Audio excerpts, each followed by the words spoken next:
You can't serve everyone, and that's okay. Your business isn't meant for everyone, your message, your work. It's not designed to resonate with every single person, and that's not a flaw. That's by design. Think about it. Even Jesus, the greatest teacher to ever walk the earth, didn't reach everyone.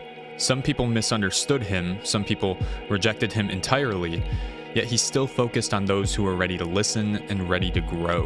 In the same way, your business should focus on the people you're meant to serve. Trying to please everyone waters down your impact. When you embrace your unique calling rooted in faith, you'll attract those who need your specific gifts, perspective, and solutions. It's not about helping everyone, it's about being faithful to the ones you can help. In this episode, we're going to be talking about how to build a personal brand with purpose. Personal brand is probably the biggest fad, trendy word over the last couple of years, and I too think it's a very important topic, but there aren't a lot of very comprehensive guides to building a personal brand. There's a lot of information out there, but especially when it comes to grounding your personal brand in your faith, there's not a lot of people talking about it. So today, we're going to try to accomplish a few things for you, giving you a roadmap to how to build your actual personal brand that is aligned with your values and your faith, keeping it grounded in faith so that you're not feeling lost or feeling like you are an imposter in a way. And then also just clarifying the why behind your personal brand, just trying to figure out and clarify what exactly are your talents and how can you serve best the people in your audience. So let's just jump right into it by talking about the key elements to a personal brand. Now, there's a few key elements to a personal brand, and some people will have different elements that they focus on, but I think these three elements are by far the most important when it comes to building your personal brand. First being authenticity. Authenticity is like easily the biggest driver of engagement today, because people can really tell if you're faking it, and they don't really enjoy to engage with fake content. That's why AI content, I don't ever really think it's going to take over the market, and that's a whole story for a different episode I've been thinking about a lot recently. But authenticity is huge. You see it in creators like Sam Sulek, who just blew up kind of overnight by being this very raw, authentic dude. He's just himself when he's on camera, and people enjoy that because you're giving your audience something real to engage with. When you show both the ups and the downs of your life, it makes it more relatable. I can't relate to a ton of people, a ton of large creators or celebrities, because they're fabricated. They're fitting a mold of what they're supposed to be, and everything that they do is calculated to be this perfect representation of themselves. But we aren't like them.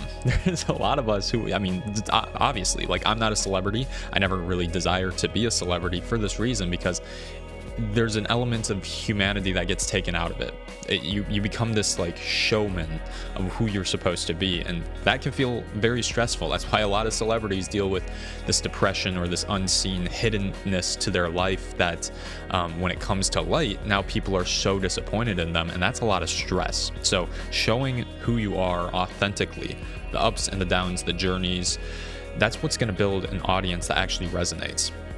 Second part to key element of your personal brand is going to be consistency. Showing up regularly, posting and creating regularly shows that you're there for your audience, that you want to show up for them and consistently create to impress them. Not really to impress them, but to give them some enjoyment out of your content.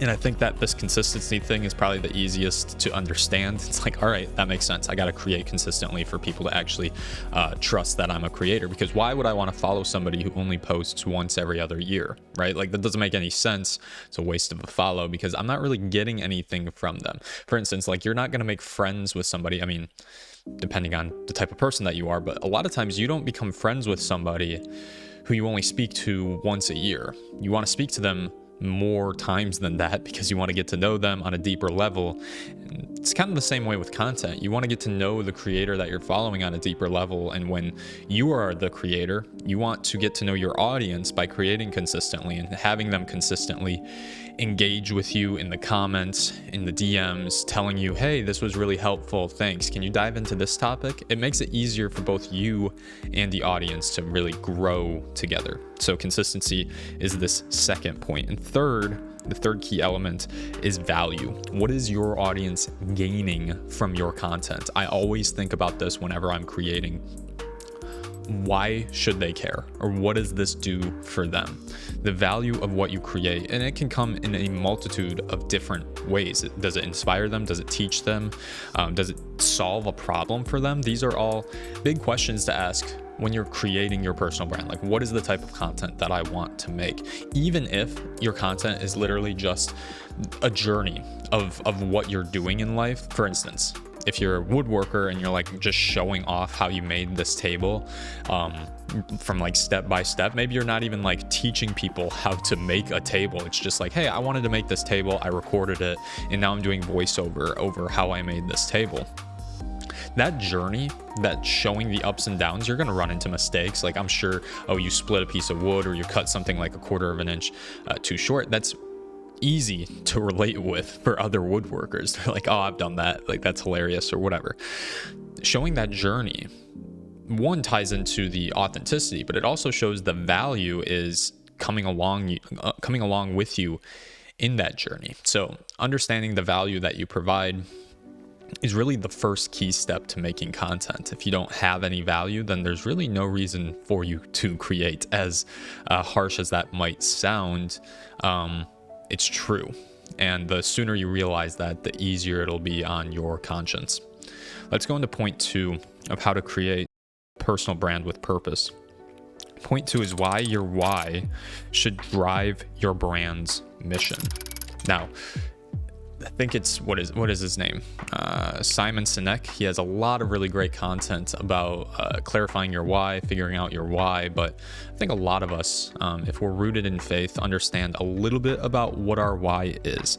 The first point I have here is clarity and purpose. The reason that your why should drive your brand's mission is because it builds this clarity for you that you can depend on when you start to feel lost in your creative journey.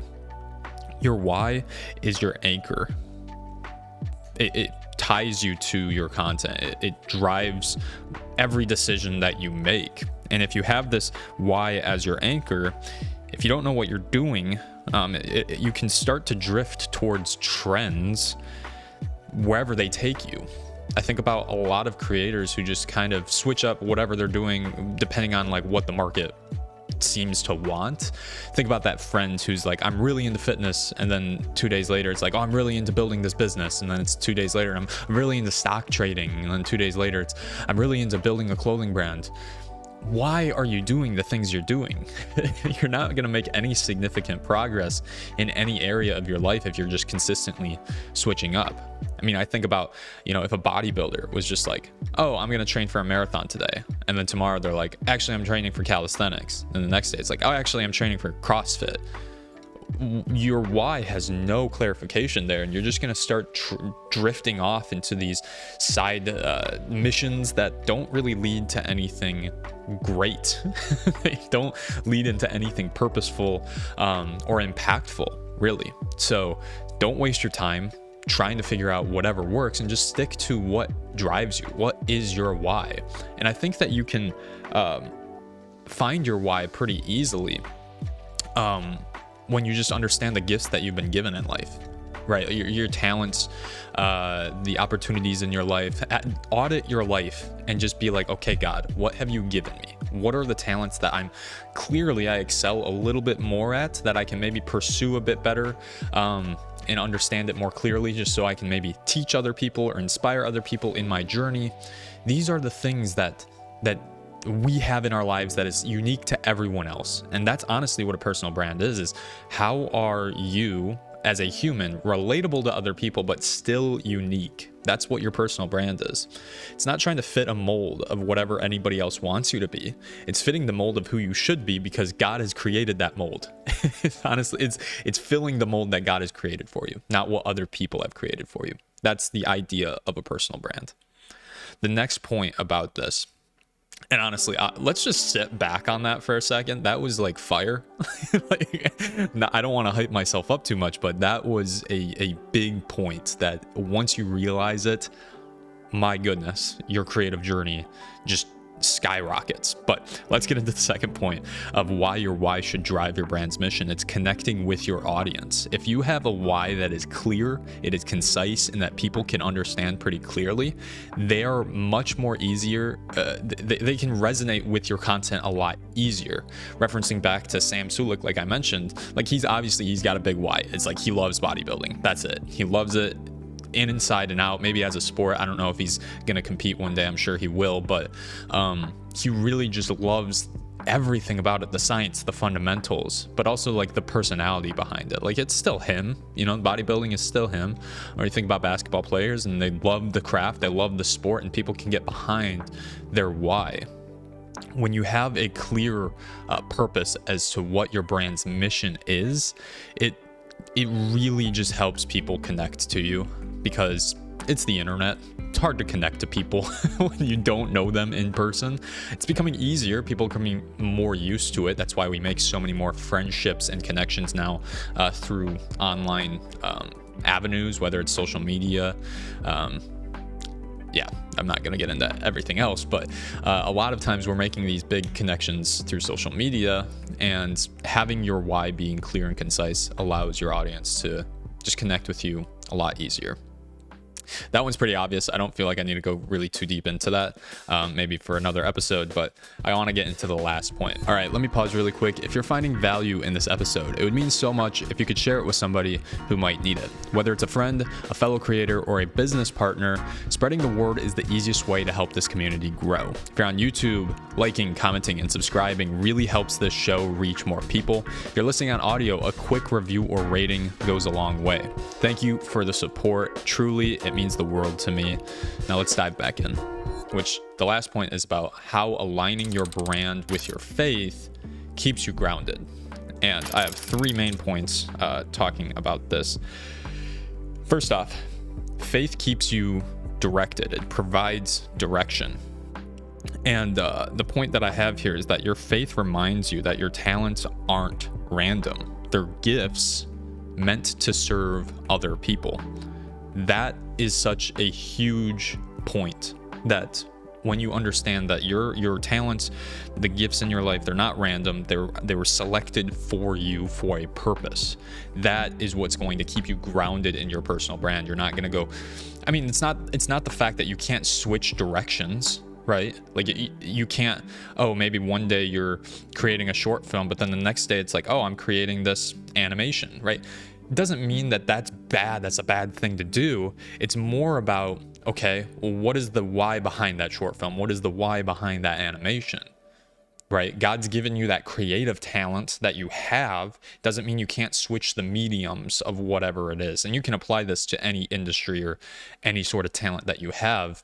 But understanding that the opportunities in your life are not random. They're selected by God for you. You need to steward them well. And that can feel like a lot of pressure, but I want you to understand from scripture that this is the way that life is. In Proverbs 3:6, it says, "In all your ways acknowledge him, and he will make your paths straight." If you acknowledge that God has given you these talents, these opportunities, he will make those paths straight. It won't feel directionless. It won't feel like you have no idea what you're doing. I mean, maybe it will. We're not guaranteed 100% knowledge in whatever we're doing. But we can understand that, hey, God has put this in my life. This is something I need to steward, so I'm going to do it. That's a direction to go. A lot of people are directionless. They're just doing whatever they think they need to do.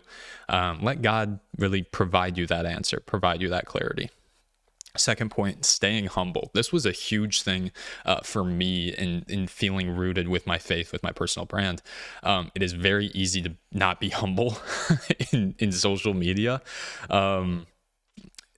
Just understanding that your passions, your purposes, faith keeps you focused on what truly matters. And what truly matters is people, not just numbers. If you focus on people first and your faith kind of like roots you in this belief that, hey, we need to take care of other people, right? Like love your neighbor as you love yourself. Faith is what drives that sort of mission, that I need to care about other people. How can I best serve people with the talents that God has given me? And there's so many ways to do that online. It's almost like there's an infinite amount of ways that you can help people with your personal brand online. But really kind of honing in on what can you help best, who can you help best, sort of like the beginning of this video where I mentioned you can't serve everyone. Stop thinking like, hey, I have to help every single person. This is exactly the way I help everybody, because it just dilutes the impact of what you actually can help with. Not saying like, hey, I could probably help somebody figure out how to do their dishes, but it's not going to be the most impactful thing for me to actually focus on. What is that most impactful thing for me right now? It is teaching creators how to build their personal brands, how to build an impactful business for themselves that they actually enjoy, that has purpose. And by the way, if you're interested in building your business with your creative talents that God has given you, and you want to build a business that is driven by purpose, aligned with your values, and obviously profitable enough that you can make it into an income for yourself, check the description of this video. There's a application to Creator College. Depending on when you're watching this, I'm opening up enrollments for Creator College very soon. And so if that is an interest to you, click the link in the description, fill out the application, and get signed up. So that's a little plug. But right now, my purpose, the way that I'm serving is helping creators build the business that they've always wanted with their personal brand and aligning it with their values and faith. The third thing is walking in purpose. I think all of us in our creator journey can struggle with imposter syndrome. I mean, 99% of us, I say, would struggle with that. But when you align your work with what God's plan is for you, it makes it very hard to be unconfident with what you are creating. Because if you understand that God has put this in your life, that this is what God wants you to do, it's very easy to walk with confidence then, because you're like, all right, God, I'm following whatever you're telling me to do right now. I'm trusting that whatever it is, it will work out for whatever you've planned to do with it. That can ease a lot of the stress behind creativity. It's not an easy thing. Creativity is one of those things that it's a muscle that is exercised, right? And you get better with it over time. It takes time to actually develop these skills, whether it's editing or filming or scripting or storytelling. These are things that build over time, and that it can feel like a lot of pressure when you're watching a ton of content and you're like, holy crap, those people are really good at what they do. I don't know if I'll ever get as good as what they do. And the truth is, you might not. That's not the point. The point isn't to be the greatest storyteller of all time. It's the greatest storyteller that you were designed to be, fulfilling the purpose that God has made you to be. I forget. I mean, I think back to like, there's that, I don't know if it's a meme, but this little picture that's like, imagine when you get to heaven's gates and God shows you all the different versions of who you could be. And you're like at the bottom of the list, and who you should have been because you didn't do what God told you to is all the way at the top, and you see what you could have been. But I don't really like agree with that picture too much, because there's a lot of things that I don't know, can make it feel like you should be ashamed of everything you've ever done, which I don't think is true. But I think it's a good picture to put in our heads of like, okay, how can I fulfill what clearly God has put in front of me today? And in the future, and start aligning that with what I do right now. I think of Colossians 3:23, where it says, whatever you do, work at it with all of your heart as working for the Lord. This is what we ultimately want to accomplish with not only our business, but our personal brand, because then it doesn't feel like everything we do is kind of just like spit out into this meaningless void, right? I mean, without God, honestly, creating content is just putting things out into the internet for nothing, for no reason. Everything in life is for no reason without God. But realistically, if you don't have your personal brand rooted in faith, it honestly is just spitting things out into the void. Like, align your paths with God, and I guarantee you're going to find a lot more fruit come from that, but a lot more success and fulfillment come from that as well. I hope that this episode has helped you. I hope that something is connected with you that is like, okay, I understand now. I have a little bit of clarity behind what I should be doing. Because honestly, the sooner that you learn these things, the better it is for you. Not only because you're not going to be wasting so much time with creation or business, but because you're going to feel a lot better about what you do. When you're in the hard moments and in the best moments, you're going to understand that God has been with you that entire time. Your personal brand isn't about being perfect. It's about purpose, being authentic, and staying consistent. When you serve value consistently, it's hard to feel purposeless in this planet. So take these things, apply them to your personal brand. Again, if you're interested in building your personal brand or building a creative business out of your talents that God has given you, click the link in the description and apply. But thank you for listening. Appreciate you. I'll see you next time.